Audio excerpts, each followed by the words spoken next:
Cultura e civilização. Nós sabemos que cultura e civilização elas se modificaram ao longo de toda a história da humanidade.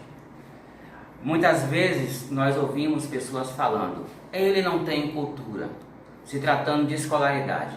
Ele não tem escolaridade, que cultura todo ser humano possui. Mesmo sendo um ermitão que mora lá nas profundas cavernas, ele possui a cultura de ser ermitão. Então nós falamos de forma incorreta. Ele não tem cultura. Todo cidadão humano tem cultura sim. Através da história, passamos a compreender as histórias do mundo. Nós temos que compreender que antes de nós existiram muitas civilizações de milhares de milênios de anos.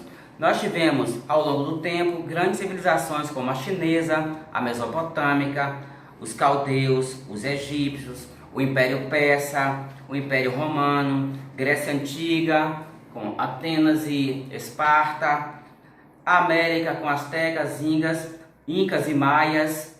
E tudo isso faz parte de uma grande cultura milenar, de uma grande cultura humana. Então cada povo desse imprimiu um pouco de sua compreensão, de seu mundo, de sua qualidade enquanto civilização constituída no mundo da época. E como é que nós sabemos que essas civilizações existiram? Através dos fósseis, através de ruínas e de algum tipo de legado cultural que eles deixaram. E hoje são estudos de grandes antropólogos, de grandes pessoas que fazem da história o nosso conhecimento do dia a dia. E eu quero falar também de um grande momento histórico da humanidade, principalmente constituído na Europa. Quando falamos de feudalismo, aí nós pensamos que ele aconteceu em toda a Europa ao mesmo tempo. Aí nós vamos perceber, se estudarmos de forma aprofundada, que aconteceu no norte da Alemanha e na França, basicamente e exclusivamente.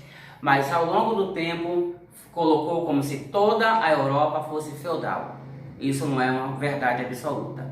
O feudalismo, ele constituiu desde o início da nossa era cristã até o ano de 1479. Nós tivemos o alto feudalismo, o baixo feudalismo, a alta idade média, a baixa idade média.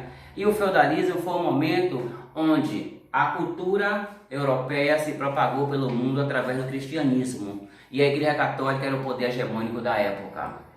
E através do cristianismo houve um controle social muito grande, principalmente quando a Igreja Católica institui-se como instituição absoluta, econômica, cultural, intelectual de um período de quase de 1000 anos. Então, quando começa a era cristã? Começa com Constantino, imperador romano, no ano de 359 da nossa era cristã, e fica até os nossos dias. Hoje, o continente americano é o continente que possui o maior número de católicos da história do mundo. Ainda prevalece aqui. Certamente por isso que nós temos um Papa latino, Papa Francisco, que é aqui próximo, né, vizinho nosso, argentino. E nós podemos perceber que no todo o período da história sempre teve um legado especial, um legado importante.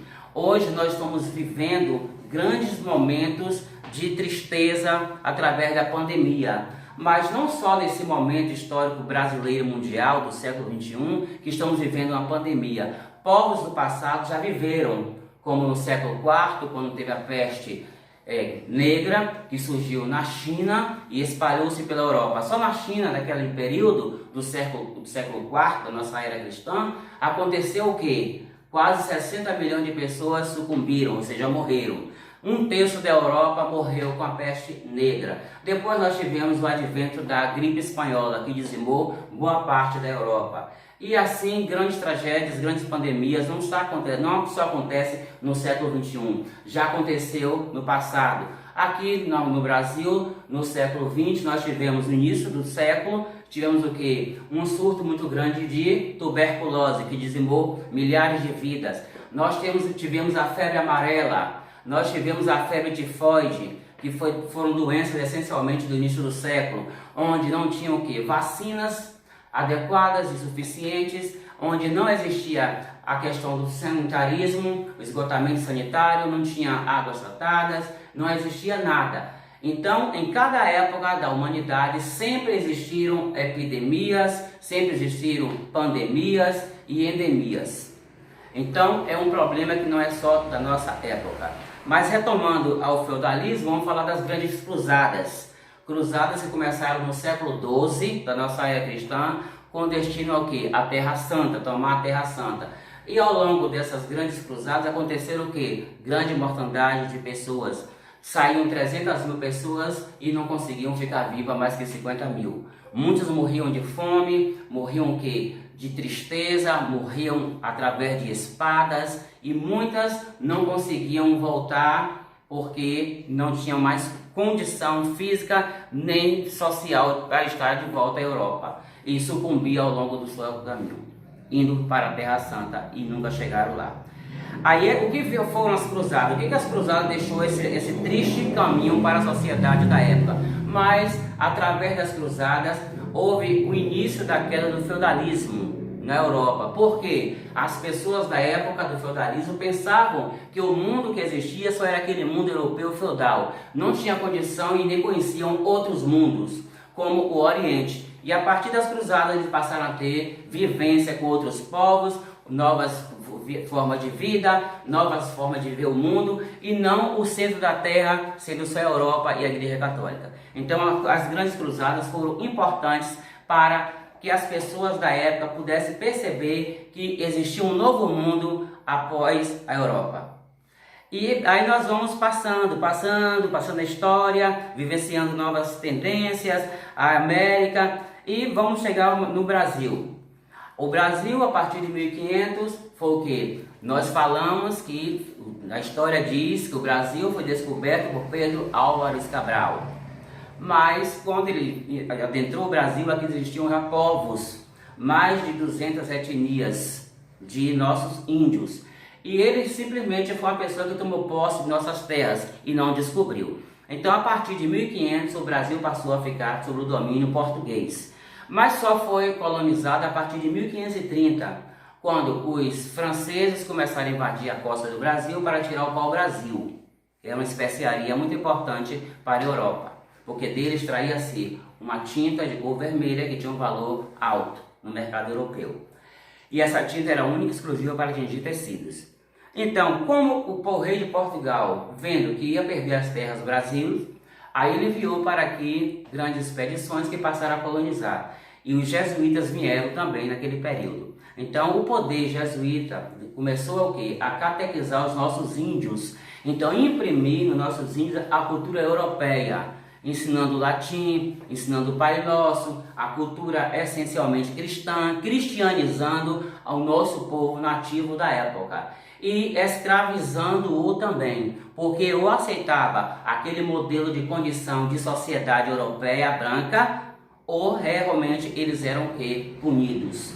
É tanto que a sua língua não podia ser falada aqui, tinha que ser o português. E os jesuítas ficaram aqui no Brasil catequizando os nossos índios até o ano de 1759, onde houve a Reforma Pombalina. Essa reforma foi um sucesso na Europa, principalmente em Portugal, mas aqui no Brasil foi um fracasso, porque os jesuítas foram expulsos das nossas terras e não teve um povo e nem pedagogos da época que pudesse substituir essa educação, que não era educação de qualidade, mas era a única que nós tínhamos na época. E substituindo os jesuítas por outros povos que aqui chegaram, não tiveram o mesmo sucesso, porque era uma educação diferenciada, baseada e calcada na religiosidade, baseada no cristianismo.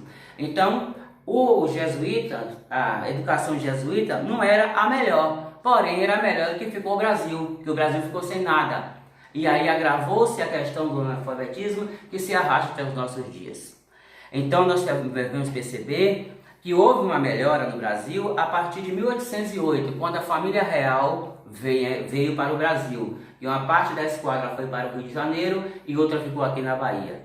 Aí começou realmente a pensar em uma literatura brasileira, porque até o momento, antes da chegada da família real no Brasil, era impedido a todos os brasileiros de publicar alguma coisa aqui, nossa, como a nossa literatura. Mas aí com o advento da família real começou a surgir aqui o que? A Faculdade de Medicina na Bahia, começaram a ter publicações, a imprensa entrou e nós começamos a ter uma nova forma e concepção de ver o Brasil e de escrever o Brasil. Aí vem, nos anos de 1800, vem quem? Surge Machado de Assis, né? Surge José de Alencar, que começa a imprimir uma cultura indianista, ou seja, valorizando o nosso homem natural, que era o índio. Como surge Iracema, um romance muito importante para a época, até hoje, nossos dias. Surge o Tronco do Ipê, que valorizava, entendeu? A nossa cultura indianista.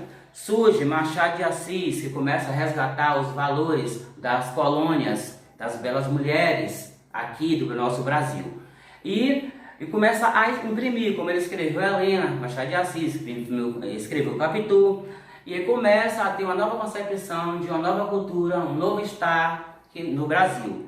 Aí nós vamos também ver que grandes problemas aconteceram, como impérios surgiram ao longo da terra, da nossa história da humanidade, impérios caíram. Aí surge aqui no nosso Nordeste brasileiro, aqui baiano, o Arraial de Canudos, que foi o maior massacre, uma das maiores massacres da história do mundo. Foi Canudos, através de quem? Da figura de Antônio Conselheiro, que pregava um novo mundo, a nova Canaã. E lançou uma grande profecia: um dia o mar será sertão e o sertão será mar.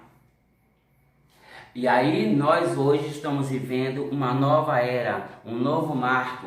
E os anos vão se passando e novas pessoas vão adentrando a história, outros vão saindo porque vão embora para o nosso Pai Altíssimo. Aí começa o Brasil, década de 20, aí começa 1822, uma nova revolução na cultura brasileira, que é a Semana de Arte Moderna, que para os brasileiros conservadores da época foi um escândalo, porque eles tinham aquela mentalidade de uma Europa estigmatizada, de uma Europa renascentista, de uma Europa de Da Vinci, de detalhes do corpo humano, detalhes de figura muito bem feitos, e onde retratava cada tela, era fosse da figura humana, era como fosse uma fotografia. E aí vem Picasso, e aí vem Anita Malfatti, entendeu?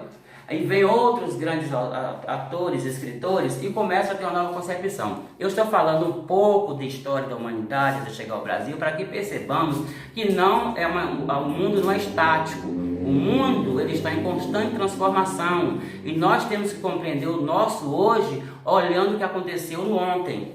E o ontem é muito importante para compreendermos o nosso hoje. E eu tenho que dizer a vocês que nós temos que nos reinventar a cada momento. Essa pandemia vai passar e nós temos que nos reinventar, temos que estarmos fortes, sabendo que somos a mola que vai continuar sendo propulsora do mundo. Muito obrigado.